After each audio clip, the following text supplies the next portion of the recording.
capítulo 2, por favor. Apocalipsis, el capítulo 2. Y este es un mensaje a la iglesia de Éfeso. Esta iglesia de Éfeso tiene muchas cosas parecidas a la nuestra. Y vamos a meternos un poquito en la historia de esta iglesia para después entrar a pleno en el tema del sentir una carga por las almas. ¿Están listos ya, hermano? Apocalipsis, capítulo 2, versículo 2. Dice la palabra: yo conozco tus obras y tu arduo trabajo y paciencia, y que no puedes soportar a los malos, y has probado a los que se dicen ser apóstoles y no lo son, y los has hallado mentirosos, y has sufrido, y has tenido paciencia, y has trabajado arduamente por amor de mi nombre, y no has desmayado. Pero tengo contra ti que has dejado tu primer amor.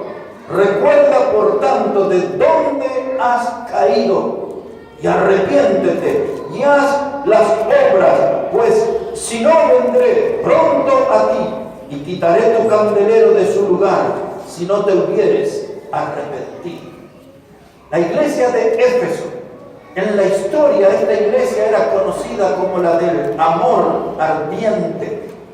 En realidad, en la ciudad de Éfeso, allí fue donde fue sepultado el apóstol Juan.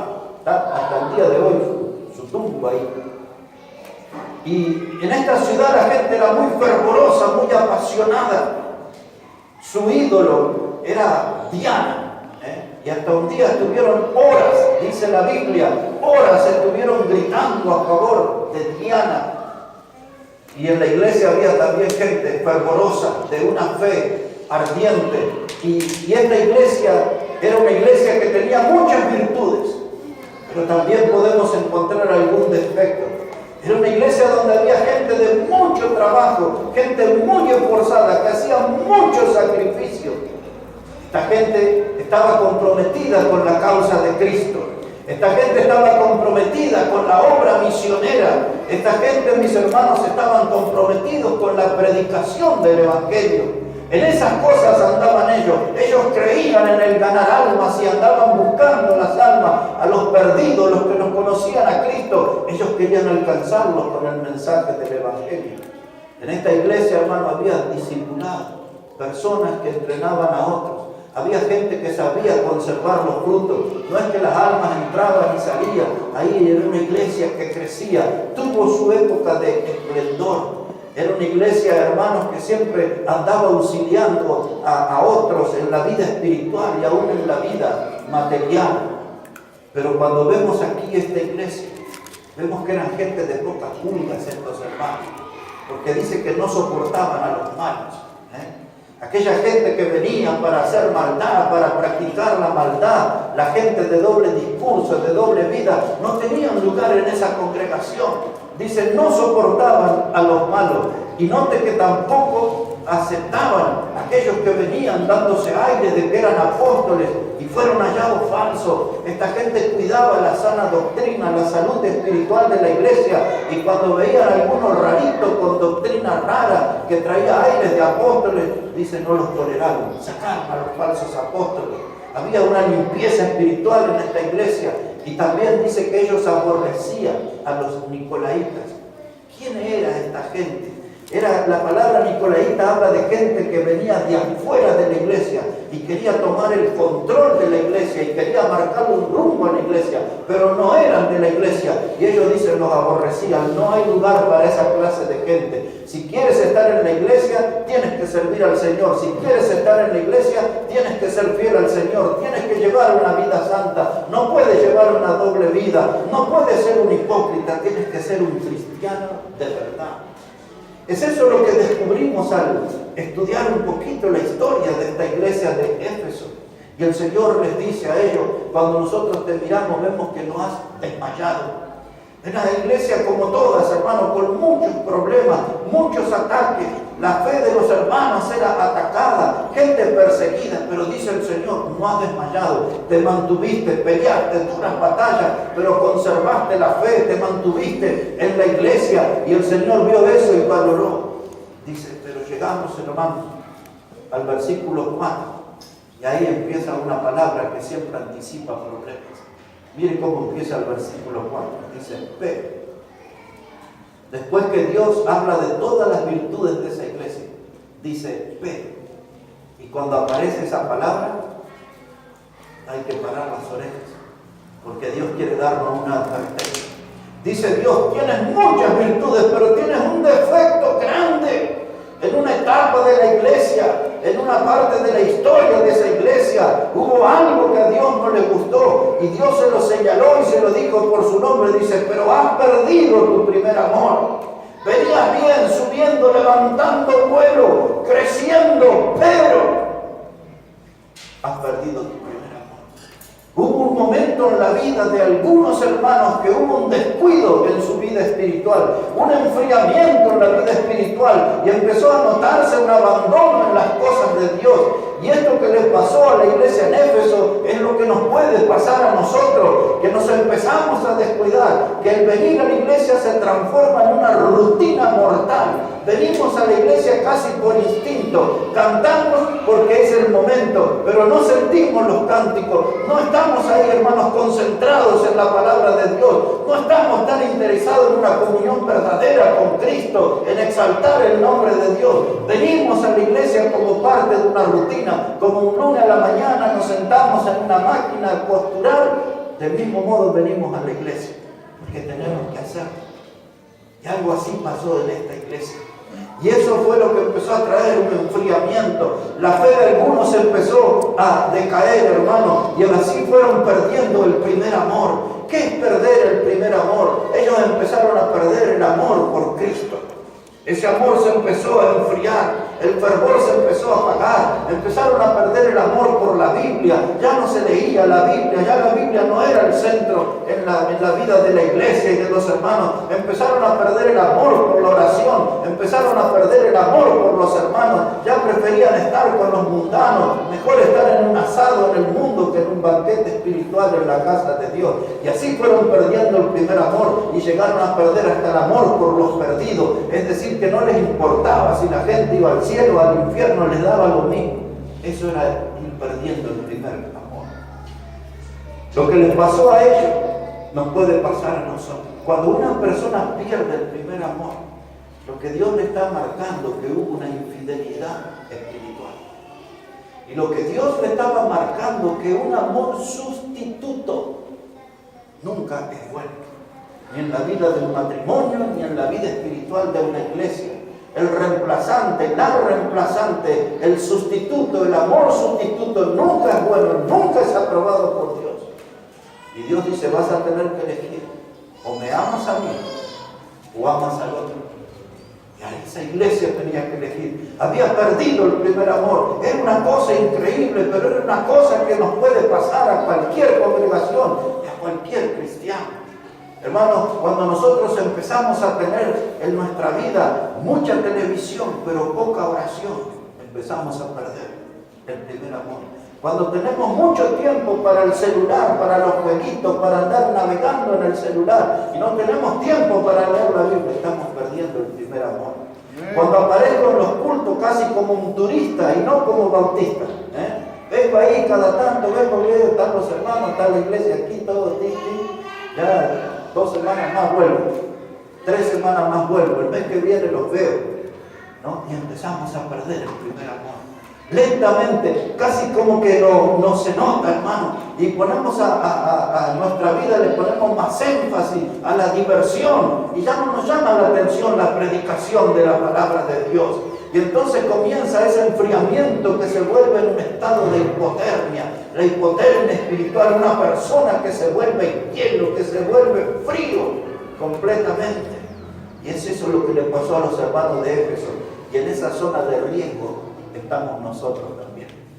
Por eso aquí están estas enseñanzas en la Biblia, hermano, para no tropezar con la misma piedra que tropezaron otros hermanos, para no cometer el mismo error que cometieron otros, que su vida, mis hermanos, que nuestra vida no se vuelva en una rutina mortal, sino que haya fuego, haya ganas de servir a Dios, entusiasmo, que sintamos ese peso por las almas, que aquel que no conoce a Cristo sea una persona que nos interesa, sea una persona que nos ocupemos y nos preocupemos por él hasta que sea salvo, hasta que Dios le dé ese regalo precioso de la vida eterna que nos dio a nosotros en Cristo Jesús. Amén.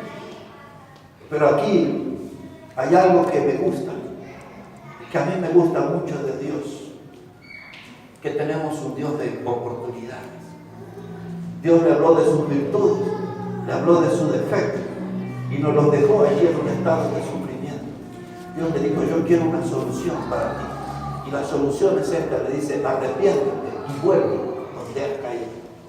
Arrepiéntete y vuelve donde has caído. Hermano, cuando nuestra vida espiritual se enfría, se congela, nosotros sabemos exactamente cuál fue el día, cuál fue la hora, cuál fue el lugar donde empezamos a decaer en nuestra fe. ¿Cuál fue el día? ¿Cuál fue la hora? ¿Cuál fue el lugar en que empezamos a fallar, a serle infiel al Señor? Todos nosotros sabemos.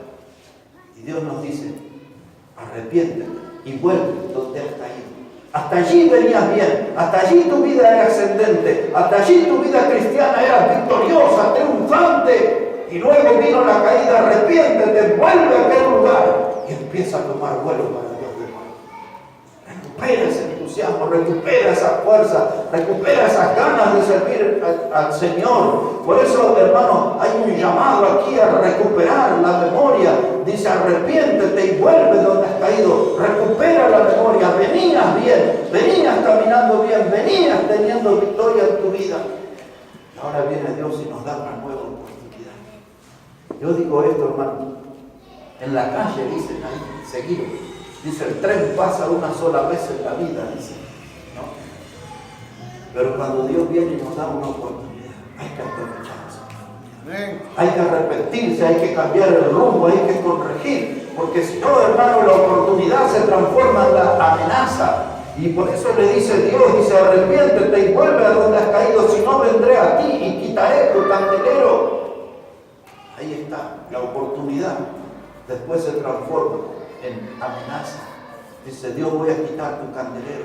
Cuando usted entra en la casa, así como está la lamparita, ahí estaba el candelero. Y en un lugar alto, a la vista de todo lo iluminaba, todo lo alcanzaba con su luz. ¿Y qué hace una iglesia sin luz, hermano? Si Dios nos quita el candelero, si Dios nos quita la luz, vamos a hacer una iglesia de tinieblas. Dice Dios, dice: pero si tú no te arrepientes, si tú no corriges tu rumbo, tu camino, tendré que quitarte la oportunidad de ser luz para otros. Hoy nosotros somos un faro para el mundo que está en tinieblas.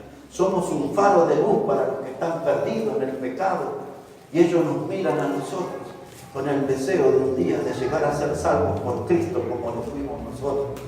Hermano, una iglesia sin luz no sirve absolutamente para nada.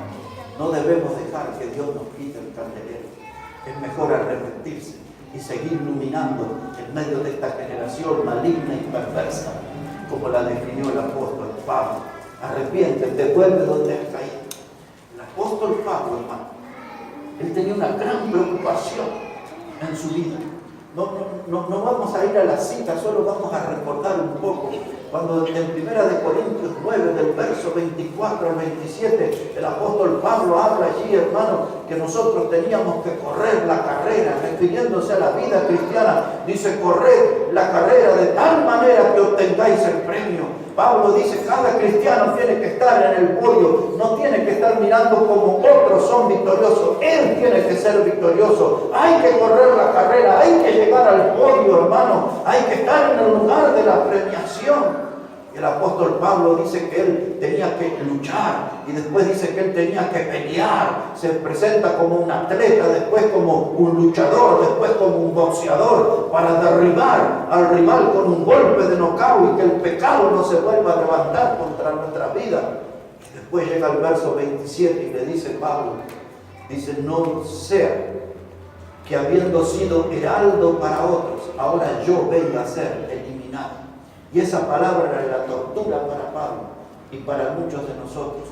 El riesgo de ser eliminado, no aprobado por Dios. Que Dios nos diga un día, te amo, pero no puedo usarte. Que Dios nos diga un día a nosotros, te amo, pero si no corriges tu pecado, no puedo usarte en la obra. Yo cuento algunas veces, cuando era el año 1980, hace ya bastante, era mi primer año en el seminario. Y siempre me gustó escribir, y aquí siempre ando ahí con una lapicera, como esta, ¿no? Y yo escribí ahí, eran mis primeros mensajes, mis primeros artículos. Comenzaba a escribir, y un día había una lapicera que era como esta, y yo amaba esa lapicera, me encantaba el trazo que tenía, la clase de tinta que dejaba en el papel, me encantaba esa lapicera. Y un día escribiendo allí un mensaje, en lo más lindo del mensaje, algo pasó y se derramó unas gotas de tinta y me estropeó la hoja. Y entonces volví a escribir de nuevo y agarré la lapicera otra vez y empecé allí, hermano, y otra vez. Me arruinó el trabajo y tuve que tomar otra lapicera. Los viernes yo venía aquí a Buenos Aires, 110 kilómetros de viaje. Y venía aquí para trabajar en la iglesia el sábado y el domingo. El lunes volví al seminario. Y aquí, hermano, cuando yo estaba armando aquel bolsito humilde que tenía en aquellos tiempos y ponía mis ropitas para venir aquí a la ciudad, y miraba la lapicera en un cajón de manzana, ese era mi ropero, en ese cajón de manzana, y ahí estaba. Y tenía que agarrar otra lapicera. Y parecía que ella me hablara y me dijera, se va la obra, se va el ministerio y no me lleva otra vez. Yo amaba la lapicera, pero ya no la podía usar, porque estropeaba todos los trabajos que hacía. Y así pasa con nuestra vida. Dios nos ama, pero si hay pecado en nosotros no podemos ser instrumento de Él. Dios nos ama, pero si hay pecado que no queremos abandonar, no queremos corregir. Dios nunca, mis hermanos, utiliza instrumentos sucios. Dios usa vidas limpias. Por eso le habla a esta iglesia en Éfeso y a nosotros también, diciéndote, arrepiéntete, vuelve donde has caído y empieza a hacer las obras del principio, aquellas que eran buenas, que eran importantes, aquellas obras que le ponías entusiasmo, pasión, aquellas obras que las hacías con esfuerzo, sacrificio, con dedicación. Esa es la clase de trabajo que quiero ver en ti, dice Dios, en otras palabras. Dios quiere, hermano, que volvamos a tener ese fuego del principio. Y ahora sí vamos a entrar en el mensaje. No será mucho más largo de lo que dije, pero ahora vamos a entrar en nuestro mensaje, en el sentir esta carga por las almas, sintiendo una carga por las almas. Y vamos a ver en esta mañana 3 desafíos, mis hermanos, o 3 acusaciones del Señor. Depende de donde usted lo mire. Lo que hablaremos en esta mañana van a ser 3 desafíos o van a ser 3 acusaciones del Señor. En primer lugar, mis hermanos, hablaremos sobre nuestra visión, sobre el mundo. Hoy en día la iglesia en general, y nosotros no estamos excluidos, la iglesia en general, hermano, está padeciendo una miopía espiritual. Una miopía es una seria dificultad para ver a cierta distancia. Hoy las iglesias están encerradas en el mundillo de sus 4 paredes y no ven afuera las almas necesitadas. No ven afuera, mis hermanos, la gente que está sufriendo, las familias que se están destruyendo, que se están desmoronando, hogares que se vuelven escombros, se están haciendo pedazos, los vicios se están arrasando con todo. Como habló el hermano ahí en esa plaza, los adolescentes, borrachos, drogados, que hasta resulta imposible de hablarles porque no pueden comprender por el estado en que se encuentran. Nosotros como iglesia tenemos un mensaje que se nos confió, es el mensaje del Evangelio, y ese es el mensaje que tenemos que llevar al mundo. Pero si usted no está bien de su vista, si no tenemos una visión por el mundo que se está perdiendo, que se está destruyendo, no vamos a poder ir detrás de los perdidos. Una mirada al Evangelio de Juan en el capítulo 4, por favor, si puede ir allí. Evangelio de Juan en el capítulo 4. El domingo anterior se leyó ese pasaje aquí en el púlpito y se explicó sobre una mujer samaritana. Una mujer, hermano, que había estado enredada en había llevado una vida inmoral, el Señor Jesucristo le dijo en un momento de la conversación a esta mujer samaritana que había tenido 5 maridos y el hombre que estaba con ella no era su marido. O sea que había tenido un desfile de hombres en su vida. Era una mujer trabajadora que utilizaba el cántaro para ir ahí, hermanos, a un pozo, juntar agua y con ese cántaro pesado entrar en la ciudad y vender el agua. Ese parece que era su medio de vida, su forma de vivir. Y ahí en ese pozo de Jacob encuentra a Jesús. Jesús le predica el Evangelio. Jesús le dice a esta mujer: si tú bebieres del agua que yo te daré, saltará en ti una fuente para vida eterna. Y esa mujer, en un estado de desesperación, le dijo a Jesús: Señor, dame esa agua. ¿Sabe qué es lo mismo que dice la gente afuera? Son dueños de almas sedientas. Y ellos dicen: denme del agua viva, denme del agua del Evangelio, denme del agua de la salvación. Pero la iglesia no ve, porque la iglesia no tiene o ha perdido una visión por el mundo y sus necesidades.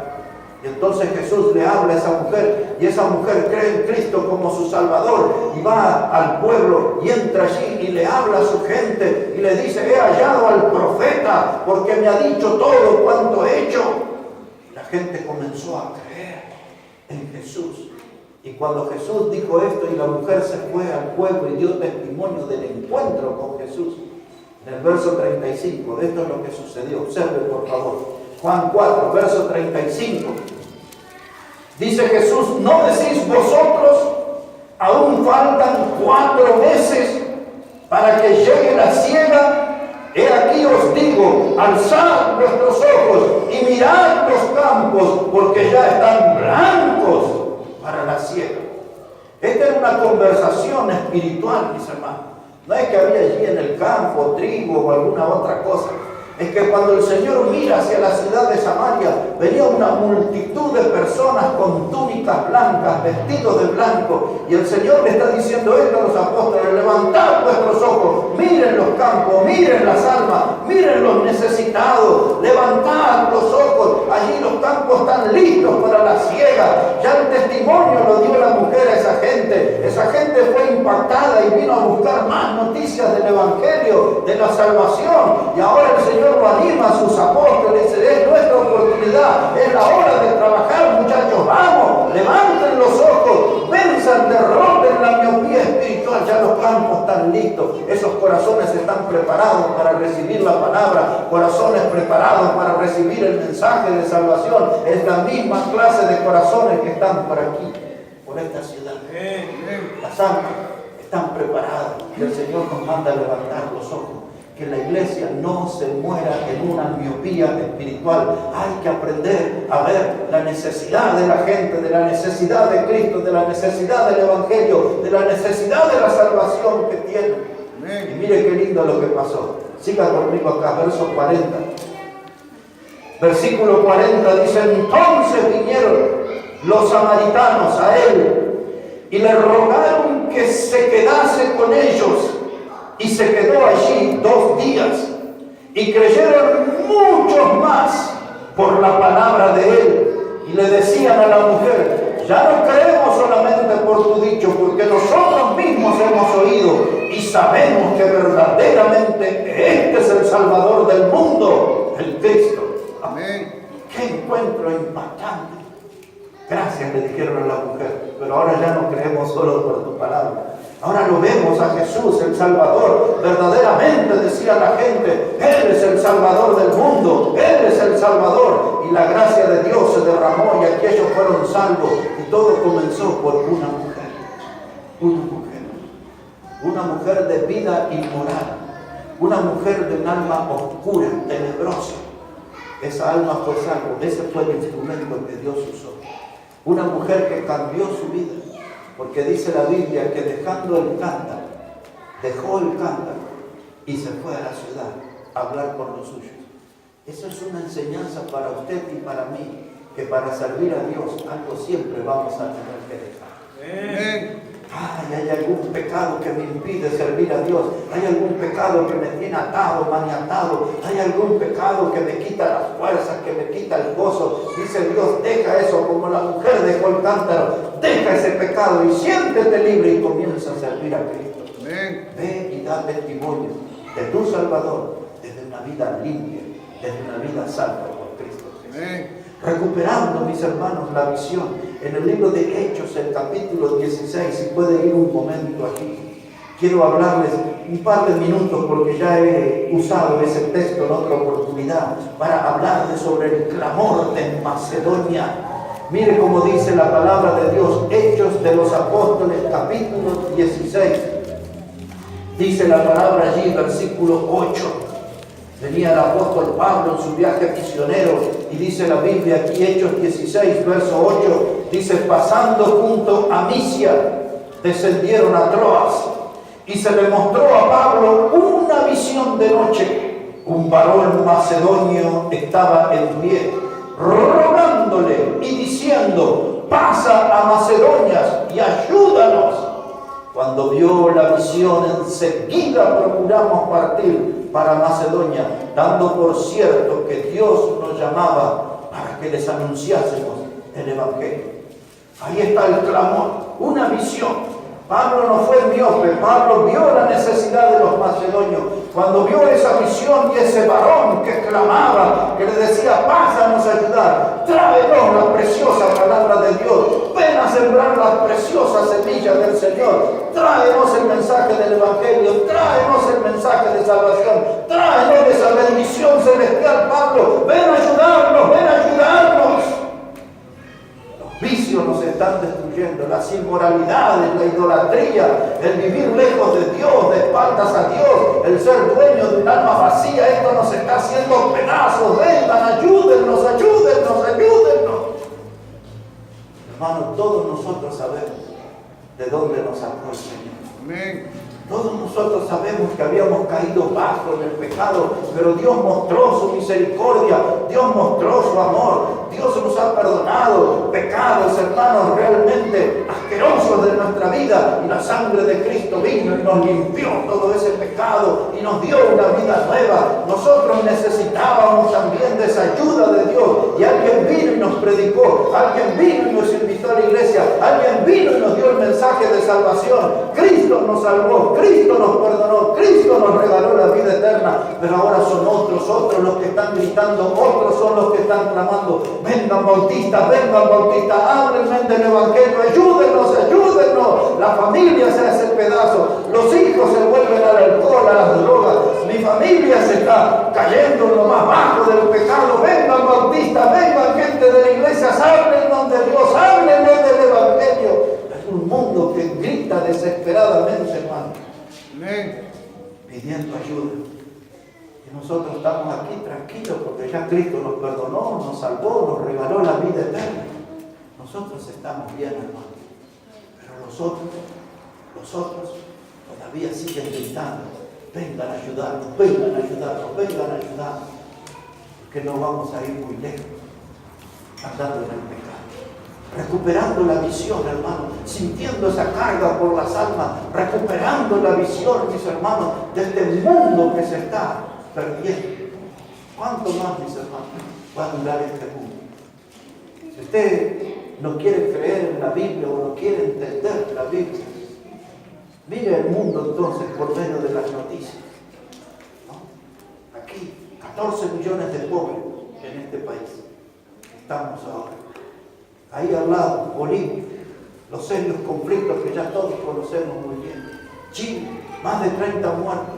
Ahí, Colombia, ya tenían 8 muertos esta semana. Ecuador, un mes atrás, 8 muertos. Fuego por todos lados. La sociedad, hermano, desintegrándose. En el Perú, hermano, se desintegró el parlamento. Van a elecciones ahora aceleradas en el mes de enero, porque el país estaba haciendo pedazos. Brasil en serios conflictos, Haití, hermano, en las calles se echan fuego. Cuando usted mira, hermano, ahora en Siria, en Turquía, todo lo que puede ver, los muertos que hubo en Irak el domingo pasado, todo el mundo ¿cuánto va a durar este mundo? ¿Cuánto va a durar este mundo? Aún los mismos incrédulos y los ateos saben que algo grave va a pasar y algo cercano lo que va a suceder. Y usted y yo ya conocemos el programa. Usted y yo ya conocemos el plan de Dios. Usted y yo ya sabemos la hora de la historia humana que estamos viviendo. Esta es la hora, hermano, de levantar los ojos y darnos cuenta que los campos están preparados para la siega. Hay que ir detrás de las almas, hay que recuperar la visión. No vivamos un cristianismo de cara al piso, hermano. Hay que levantar los ojos, ver las necesidades e ir en ayuda de aquellos que los rodean. Bien. ¿Sabe qué necesitamos? Lo mismo que necesitó una iglesia en Apocalipsis capítulo 3. Vean conmigo ahí un poquito, Apocalipsis 3, verso 18. Apocalipsis, el capítulo 3 y el versículo 18. Mire cuál era uno de los problemas de esta iglesia y que puede ser el nuestro también. Apocalipsis, el capítulo 3, versículo 18. Esta era la iglesia de la Odisea. Era la iglesia de la tibieza. Era la iglesia donde había personas que Dios vomitó de su boca. La razón era porque no eran ni fríos ni calientes, eran tibios. Y dice Dios, eso me repugna. Porque si hay alguien frío, ya está bien decidido. Si hay alguien caliente, está bien definido. Pero un tibio es una persona gris, indecisa. Ese no es chicha ni limonada, es un ser indefinido. Dice Dios, no tolero a esa gente. Dice, lo vomité de mi boca. Y ahora mire, después que describe esos problemas, aquí Dios señala a otro en el verso 18, le dice a esa iglesia de la Odisea, le dice el Señor, por tanto, yo te aconsejo que de mí compres oro refinado en fuego, para que seas rico, y vestiduras blancas para vestirte, y que no se descubra la vergüenza de tu desnudez, y unge tus ojos con colirio, para que veas. Aquí quiero detenerme en esta última frase. Unge tus ojos con colirio para que veas. En los primeros años de matrimonio, mi esposa usaba unos lentes de contacto, unas cositas chiquititas. Y no sé cómo hacía, se tenía que poner eso, unas gotitas. Y había un momento, después de no sé cuántas horas, eso como que se resecaba y lastimaba el ojo y tenía que sacarse de nuevo y por eso se casó conmigo, porque no veía bien. Pero bueno, así en la historia fue así.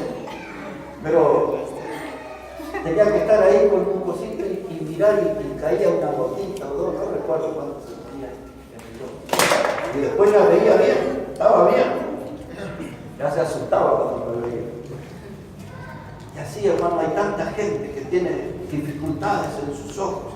Van perdiendo la visión y el doctor le recomienda ahí colirio o alguna otra cosita ahí tiene que ponerse para poder ver bien. Y este era el problema de la iglesia.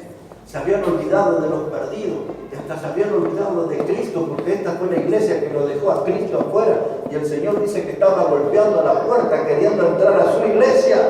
Esta gente estaba tan entretenido con las cosas del mundo, y ellos decían que eran ricos, que eran poderosos, que no tenían necesidad de nada. Galopaban en el orgullo en esa iglesia, hermano. Y Dios le dijo, compra oro refinado. No te quedes con estos tesoros de la tierra. Oro refinado, que sean tesoros en el cielo, que duren por toda la eternidad. Y le dice, y cómprate una vestimenta fresca, la santidad, la pureza. No te hagas el santo en la iglesia y sos el diablo de lunes a sábado en la calle. En otras palabras, le estaba hablando así el Señor a esta iglesia. Pero le dijo, unge tus ojos con colirio. Revisa bien tus ojos porque no estás mirando bien. Y quizás esa sea la exhortación para usted y para mí y para nosotros como iglesia aquí. Que Dios nos diga, iglesia bautista, Maranata, unge tus ojos con colirio, porque no estás viendo la gente que se está perdiendo, no estás viendo la gente que está siendo lastimada, malherida por el pecado. Hay que ir a vendar esas heridas, hay que ir en ayuda de esa gente, pero nunca lo vas a ayudar si no los ves. Por eso, unge tus ojos con colirio. ¿Comprende, hermano? Necesitamos tener una buena visión de lo que está pasando a nuestro alrededor. Sentir esa carga por las almas, sentir esa carga por las almas. Esta semana yo le conté a los hombres, el viernes hicimos una reunión con uno de los hombres y yo les contaba de las luchas que tengo con el tema de mi salud y las cosas que no hago. Pero yo veía un hombre, no sé pronunciar bien su apellido, pero es algo así como Bukisip, algo así.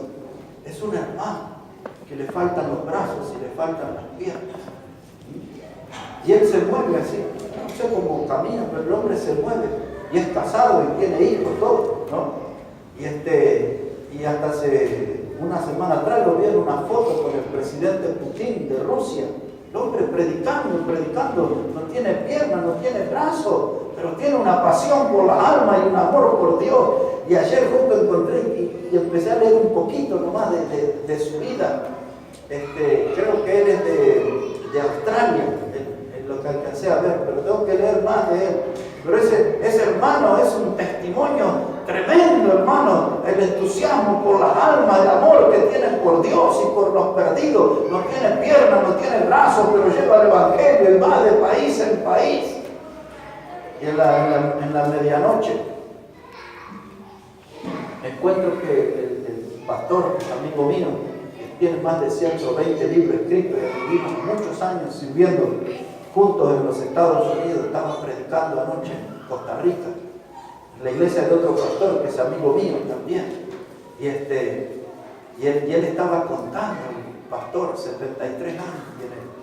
Y cuando él era jovencito, él vivió con los caníbales, los guayaquíes, era una tribu del Chaco paraguayo, eran caníbales.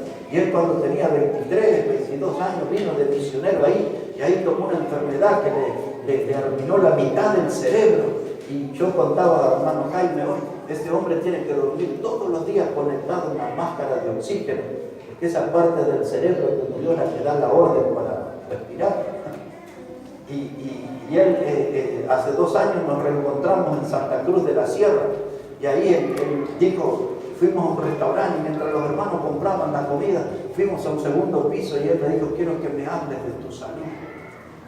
Y le conté lo que me estaba pasando. Y él me dijo, mira, y me tomó la mano y la puso sobre su corazón. Y me dijo, esto que tengo aquí es un marcapaso. Eso anda con una pila y me explicó todo lo que era. Dice, el día que la pila falle, me voy con el Señor. Y me dice, me muestra el dedo, dice, no lo puedo estirar. Y me dice, bueno, no voy a contar la otra enfermedad que me contó, porque no estoy autorizado para hablar. Pero hermano, cuando me contó todo lo que estaba pasando, y él va y predica. La semana pasada andaba en Honduras predicando, ahora está en Costa Rica, y va y viene con 73 años. Y hay tantos hermanos que son ejemplares, y nosotros siempre tenemos una excusa, que me duelen los huesos, que estoy desanimado, que trabajé mucho en la máquina, hay mucho trabajo para entregar, tengo que cumplir con el trabajo, tengo que hacer esto, tengo que hacer lo otro, tengo que ir al dentista, tengo que teñirme el pelo, no sé todas las cosas que hace la gente. Pero no tiene tiempo para Dios. Sí tenemos tiempo para poner buenas excusas. En el Evangelio hay cantidad de excusas. Cuando aquel hombre preparó una gran cena y mandó a su siervo a traer los invitados, y uno le dijo, yo no puedo ir porque compré una hacienda. Un terreno había comprado. ¿Qué importa? Yo puedo ir a la fiesta si el terreno no se va a mudar porque me vaya a la fiesta. Dice, otro le dijo, no puedo ir a la fiesta porque compré 5 yuntas de bueyes, tengo que ir a verlos. Pero usted puede ir a la fiesta y después va y los bueyes van a estar ahí, no se van a ir. Y otro dice, yo no puedo ir a esa fiesta porque me casé. Venga con su esposa, ¿qué problema hay? Pero ese manual de excusas lo vimos ya en el Antiguo Testamento, cuando Dios lo llamó a Moisés y le dijo, yo no puedo servirte, Señor, porque yo soy tardo de lengua. Soy tartamudo, no me expreso bien, no sé bien cómo decir. ¿Y acaso Dios no sabía que él tenía esa dificultad en su lengua? Y Dios le dijo, dice, yo elegí a tu hermano Aarón, él va a hablar por ti, tú ves, yo te quiero usar a ti, pero a la hora de hablar tu hermano va a hablar por ti. Y hermano, un día se nos tienen que caer todas las excusas y hacer añicos. Se nos tienen que caer todas las excusas y hacerse pedazos. Porque todos nosotros, hermano, ponemos excusas para no hacer nada por Dios y pretendemos que Dios nos perdone porque no hacemos nada. Unge tus ojos con colín, es el consejo que Dios nos da a todos nosotros para mirar a los perdidos. Rapidito, hermano, 2 puntos más y vamos a terminar. En segundo lugar, quiero hablarles un poquito de nuestra pasión por el mundo. Primero hemos visto ahí, hermanos, nuestra visión por el mundo. Hablemos un poquito de nuestra pasión por el mundo. Lo que le estaba hablando sobre las excusas era porque quería citarle un texto de Marcos 6:31 que dice allí que los apóstoles iban y venían y no tenían tiempo ni para comer. Jesús los llevó a un lugar apartado porque no tenían tiempo para comer. Había tanta gente con tantos problemas, tanta necesidad, había tanto trabajo para los seguidores de Cristo. Ellos no ponían excusa. Vamos ahora aquí, nuestra pasión por el mundo. Salmo 142, un texto allí, Salmo 142, versículo 4. 142 y versículo 4. Mire cómo dice la palabra del Señor. Salmo 142, verso 4. Este es un salmo de David, es una oración. Es conocida como un masquil. La palabra masquil, hermanos, tiene que ver con esta oración que David hizo en días difíciles de su vida, cuando él estaba en la cueva de Adulán y era perseguido por Saúl, que lo quería matar. Salmo 142, verso 4, dice ahí la palabra: mira a mi diestra y observa, pues no hay quien me quiera conocer, no tengo refugio, no hay quien cuide de mi vida. Dice aquí, mis hermanos, dice David, dice, no hay quien cuide de mi vida. Y sabe, hermano, cuánta gente hay allá afuera que está solo. No hay quien me llame al celular, no hay quien golpee la puerta de mi casa para preguntarme cómo estoy, no hay quien se preocupe por mí si tengo pan, si tengo leche, tengo té o tengo algo para tomar, un poco de hierba para tomar unos mates. Nadie se preocupa, la familia no me llama, los hermanos de la iglesia no me visitan, los compañeros del trabajo no les importo, los vecinos nadie sabe si vivo o no vivo. Y David estaba viviendo como la gente de hoy, solo. Dice, no hay quien cuide de mi vida, no hay quien cuide de mi vida. Y eso marca, hermano, el estado de desesperación que produce la soledad. Y hoy hay tanta gente sola. Por eso si usted agarra alguno de los diarios y entra en esas páginas finales, va a encontrar notas que dicen club de solas y de solos. Club de solteros, seguramente en el Facebook, en otras cosas de la internet debe haber eso. Club de solteros, el club de los corazones solitarios. Esa gente no tiene que andar buscando pareja en los diarios, ni en el Facebook, ni en esos medios modernos que hay. Esa gente debería estar aquí en la iglesia, ser parte de nuestra comunión, ser parte de nuestra familia, venir aquí para buscar bendición de Dios, venir aquí para sentirse protegidos por Dios, amados por los hermanos. No tienen que andar en esos clubes de corazones solitarios, solas y solos. Y David dice, no hay quien cuide de mi vida. ¿Y cuánta gente dirá lo mismo en estos días? Por eso necesitamos, hermanos, tener una pasión por este mundo. Pasión por el mundo. Un día yo prediqué todo un mensaje sobre esa palabra. Algunos recordarán. Pasión, que significaba una emoción que me impulsa a una acción. Eso es pasión, una emoción que me impulsa a una acción. Un hombre con pasión, una mujer con pasión, nunca va a estar quieto, siempre va a estar en actividad, en acción, movilizándose. Y es eso lo que necesitamos como cristianos, cargar nuestro corazón de pasión por este mundo que está mal, que se está haciendo pedazos, ir en acción, movernos, hacer cosas a favor de ellos, interesarnos por su vida, preocuparnos por su vida, llevarles el mensaje del Evangelio, hablarles del amor de Dios, de la obra de Jesucristo en la cruz a favor de ellos, para dar salvación eterna. No hay quien cuide de mi vida, ya se está volviendo como un coro, y cada vez se suman más voces y más voces y más voces que dicen no hay quien cuide de mi vida. Y los viejitos que los van y los depositan en ese lugar que le llaman geriátrico, no hay quien cuide de su vida. Sus hijos, sus hijas están en otras cosas, en otras. Y allá lo pusieron al viejito. No hay quien cuide de mi vida. Este mundo está lleno de gente solitaria. Necesitan del Evangelio. Necesitan de nuestro compañerismo. Ser parte de esta familia, de la familia de Dios. Amén. Pero necesitamos tener esa visión por el mundo. ¿Saben lo que pasa, hermano? Que la gente, y aquí tenemos, hermano, quieren aprender de la Biblia. Eso es bueno. Pero a veces el diablo lo sobrecarga y hay gente que quiere aprender y saber de la Biblia, pero eso nada más. No quieren hacer nada de lo que la Biblia dice, solo quieren aprender. En uno de los países de Centroamérica, donde yo prediqué varios años, en todo Centroamérica, en todos los países, pero en uno de esos, me llevaron a una comunión de hermanos, muy buena gente, muy buena, pero tenían un estilo extraño. Muchas de sus reuniones las hacían en restaurantes. Y yo he predicado en muchos restaurantes. Pero allí, hermanos, se ponían una mesa larga, arreglaban con los dueños del restaurante, les preparaban un sector. Y yo era el predicador invitado. Y después que hablé todo un tema, entonces uno de ellos se paró y dijo, ¿quién va a hacer un comentario? Y todos analizaban mi prédica. Dice, sí, a mí me gustó eso, eso es nuevo, eso me llamó la atención, esto, todos hacían un análisis de mi mensaje. Después que hicieron el análisis, dijo uno de los hermanos, ¿puede darnos otro mensaje? Y ahí hicieron lo mismo. A un día lunes me invitaron a una casa, cuando llegué estaba lleno de gente en esa casa, se desbordaba de gente. Y en esos países, hermano, hace calor de verdad, mucho calor, todos amontonados.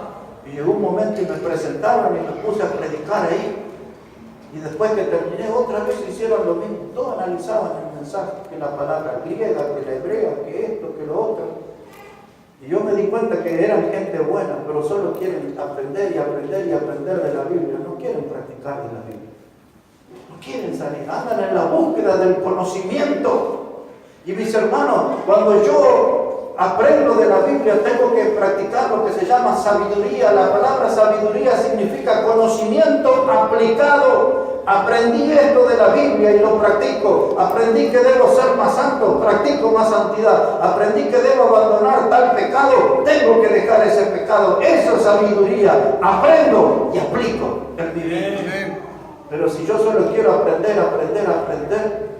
nunca voy a crecer, solamente voy a engordar en conocimiento, pero no voy a crecer. Mire, mis hermanos, me contaba ahí un pastor, una vez se incendió su iglesia. Eso me pasó a mí aquí, cerquita, en San Alberto. El 1 de año, amanecimos allí, hermanos, que nos quisieron prender fuego en la iglesia y fallaron.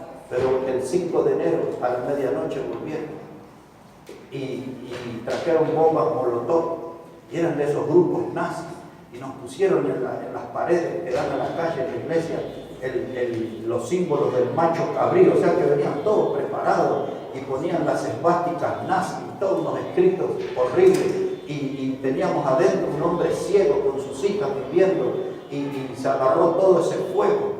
Y enfrente vivía un policía y él vino y vio a los delincuentes, eran de esos grupos neonazis, todos negros, cabezas peladas, rapadas, todo. Bueno, y entonces me llaman, yo desde la capital hasta allá salimos en el auto con mi esposa, ahí ya estaban los bomberos, la policía, la cantidad de patrulleros. Pero lo que contó este pastor me hizo acordar de eso que me tocó vivir a mí, porque ya no quería la gente que predicara el evangelio. Y dice el pastor que un día se prendió fuego su iglesia y le llaman de la policía, le dice si puede venir porque su iglesia está ardiendo, dice. Y el pastor llegó allá a la iglesia y ahí estaban los bomberos y había varios vecinos, dice, y personas con baldes, con agua, y tiraban sobre la llama y tiraban agua y tiraban agua. Y el pastor vio que había uno muy entusiasmado trabajando.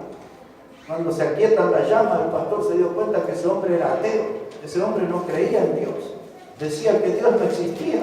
Y el pastor se dio cuenta que era él el que ponía más entusiasmo tirando agua y trabajando para apagar el fuego. Y el pastor se acerca y le agradece y le dice, pero vecino, dice, yo nunca lo vi a usted aquí en la iglesia. Y el hombre le dijo, porque la iglesia nunca estuvo encendida, por eso no venía.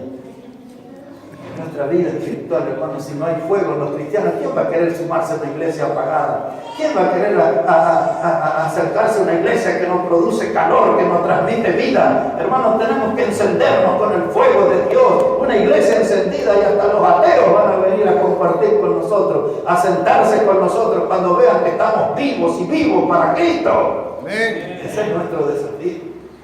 Pero tenemos que tener esa pasión, una pasión por el mundo. Y termino, mis hermanos. Ando medio largo predicando últimamente, ¿no? Voy a tratar de aterrizar, hablándoles un poquito de nuestra compasión. Primero hablamos de nuestra visión por el mundo. Segundo hablamos de nuestra pasión por el mundo. Y ahora los últimos minutos para hablar de nuestra compasión por el mundo. Acuérdense que la palabra compasión habla de un amor profundo. Lo mencionaba anoche, de un amor que surge de la tripa, de lo más profundo del ser humano. Eso es tener compasión. Observe aquí dos pasajes ya para terminar. Uno de ellos el Evangelio de Lucas, el capítulo 9. El Evangelio de Lucas, el capítulo 9, versículo 1. Y después prepárese porque le voy a enseñar una palabra rara. Posiblemente nunca la han oído. Pero primero vamos a leer aquí el Evangelio de Lucas, el capítulo 9. Dice la palabra de Dios, versículo 1.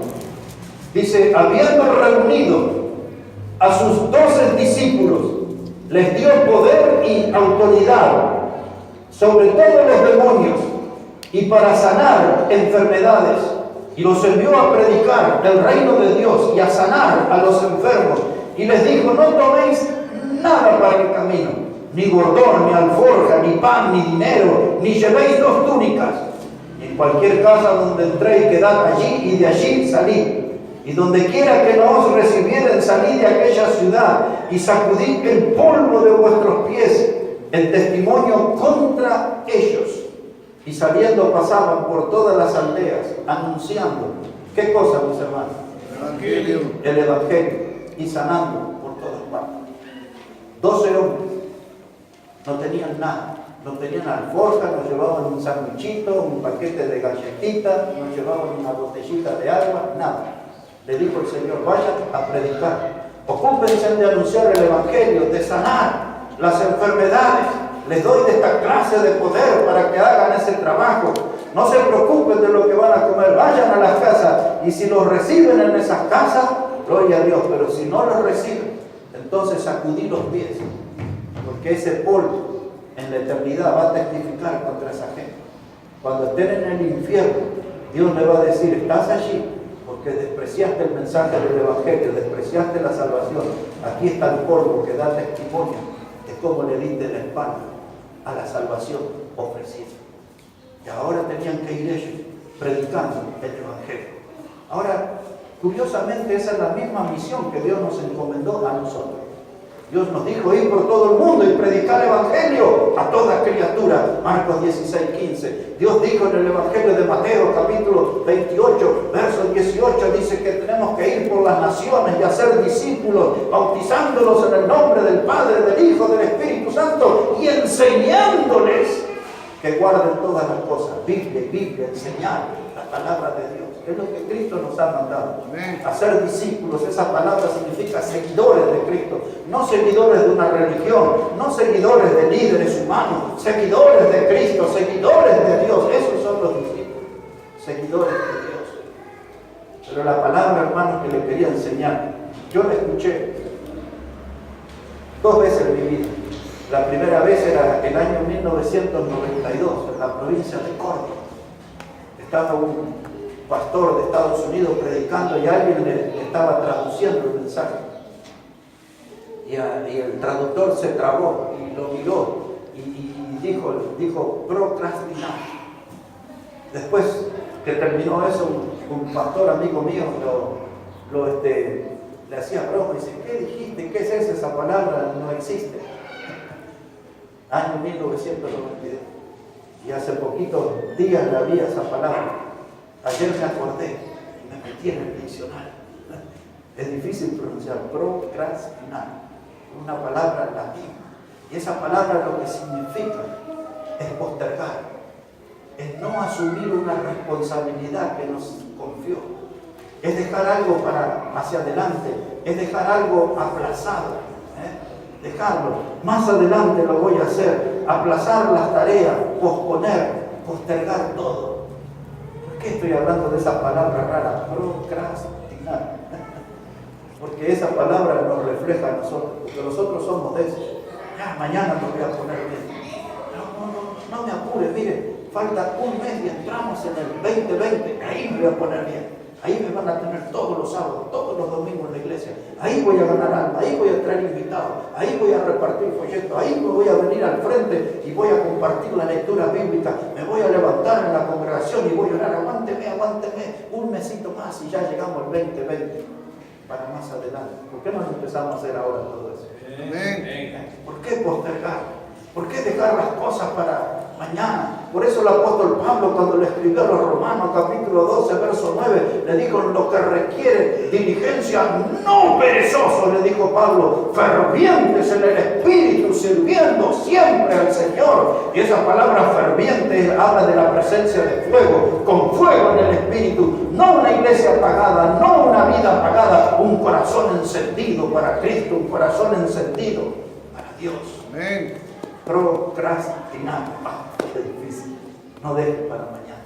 Hoy podemos empezar a hacer bien las cosas. Hoy podemos anunciar el Evangelio con claridad. Y después que predicamos el Evangelio, podemos buscar pan y leche para los niños. Y podemos ir, hermanos, y como predicaba el pastor ahí en la selva, que tenía que dar inyecciones, a veces hacer alguna clase de operaciones. Lo mismo hizo el pastor Juan Gunter en Bolivia. Pastor Gunter ya hace poco fue con el Señor, con 84 años, pero él me contaba esas historias, cuando venía la gente cortada por el machete en un lugar que se llama Chira, allá en los valles cruceños. Y yo recorrí todos esos lugares. El pastor llegó en el año 1961, yo no había nacido, y yo estaba predicando la palabra en Bolivia. Y el pastor tiene que predicar el Evangelio. Pero algunos tuvieron que aprender a operar y agarrar a los leprosos y pasar una gasa para limpiar sus llagas. Pero antes de hacer todas esas cosas, hay que predicar el Evangelio. Es eso lo que Dios espera de nosotros. Y no lo voy a leer porque voy a aterrizar y terminar ya. Pero dice el Evangelio de Mateo, en el capítulo 9, versos 35 al 38, que Jesús iba por todas las aldeas predicando el Evangelio. Y dice que el Señor le dijo a la gente, dice, a la verdad, dice, la mies es mucha y los obreros pocos. Rogad al Señor de la mies que envíe obreros a su mies. Hermano, es decir, el terreno, el campo de trabajo es enorme, es grande. Los obreros son pocos y encima no son todos buenos. Los obreros son pocos y no son todos calificados. Hermanos, dice, rogad al Señor de la mies. Y es esto lo que tenemos que tomar, las decisiones en nuestra vida. Usted en su banco, yo en mi lugar. Dios me está hablando, Dios me está llamando a predicar su palabra, a anunciar el Evangelio. Tengo que recuperar la visión por este mundo. Tengo que sentir pasión por el trabajo, por lo que hago por este mundo. Tengo que tener compasión por la gente de este mundo. Visión, pasión, compasión. Esos tienen que ser términos reales en nuestra vida, hermano. La mies es mucha, los obreros pocos. Pero quizás esta mañana Dios viene y habla a su corazón y en su oído. Le dice, tú eres el obrero. Tú eres la obrera que estoy necesitando. Y viene a mi memoria, y así termino.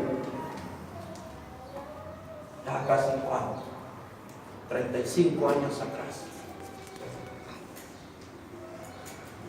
En una iglesia aquí a 25 kilómetros. Yo era un muchachito en ese tiempo, 21, 22 años. Y esa era una iglesia nueva. Hoy es un edificio enorme. Y empezamos esa iglesia y había uno que se levantaba en el culto y oraba, más o menos así. Decía, Señor, yo pido que tú muevas tu dedo y traigas bendición aquí en nuestro barrio. Allá por el TIC. Dice, Señor, yo quiero que tú muevas tu dedo y traigas bendición en la familia. Señor, que tú muevas tu dedo y traigas bendición sobre las almas. Y así, hermano, todos los puntos se levantaban y hacía la misma oración. Señor, quiero que muevas tu dedo y traigas bendición a las almas, al barrio, a la familia, a la iglesia. Un día todos estábamos esperando la oración y el muchacho no oró. No oró. Y alguien vino al finalizar la reunión y dice, hermano, ¿qué pasó que no oró hoy pidiéndole a Dios que moviera su dedo? El muchacho empezó a llorar y dice que Dios le demostró en esta reunión que su dedo soy yo. su dedo suyo. Quizás en esta reunión Dios le está mostrando, usted es el dedo de Dios. Usted es el que puede hacer algo a favor de la gente. Usted es el que puede hacer algo a favor de los perdidos. Usted es el que puede hacer algo a favor de su familia que aún no conoce a Cristo. Usted es el que puede hacer algo por sus amigos que se están hundiendo en las arenas movedizas del pecado. Usted y yo somos los que podemos hacer algo por este mundo. Pero necesitamos tener buena visión. Unge tus ojos con colirio. Necesitamos tener pasión, una emoción que nos impulse a una acción. Y necesitamos tener compasión, un amor verdadero, puro, que salga desde la tripa, desde lo más profundo de nuestro ser. Y con esas tres cosas, visión, pasión y compasión, vamos a poder hacer grandes cosas para Dios y a favor de las almas. Vamos a orar al Señor. Vamos a ir en oración a nuestro Dios.